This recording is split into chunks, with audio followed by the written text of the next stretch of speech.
সুপ্রিয় শিক্ষার্থীগণ, আজকের তোমাদের ক্লাসটা হবে অজানা HCl এর ঘনমাত্রা নির্ণয় করব প্রমাণ সোডিয়াম কার্বনেট দ্রবণ দ্বারা টাইট্রেশন মেথডে। তো আমরা সোডিয়াম কার্বনেট প্রথমে আণবিক ভর নির্ণয় করছি 106 গ্রাম। এখন 250 সিসিতে ডেসিনর্মাল সোডিয়াম কার্বনেট তৈরি করতে লাগবে 2.65 গ্রাম। এটা হিসাব করে বের করতে হবে।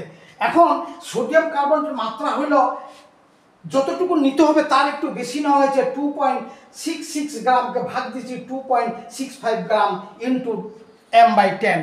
এখন এটাকে ভাগ করে পাওয়া গেছে 0.1003 মোলার। এটা হলো প্রমাণ সোডিয়াম কার্বনেটের মাত্রা।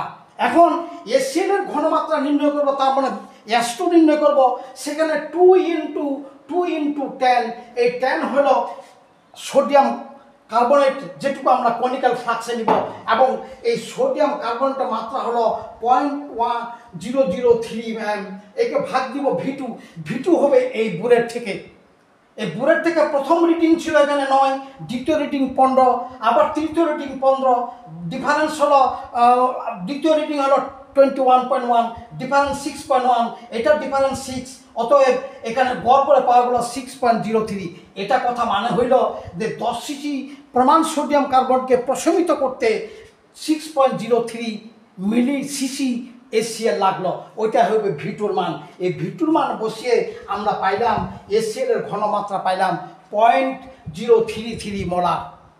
এটাই হলো অ্যাসিড বেস টাইট্রেশনের মাধ্যমে অজানা HCl এর ঘনমাত্রা নির্ণয়। এটা হলো টাইট্রেশন মেথড।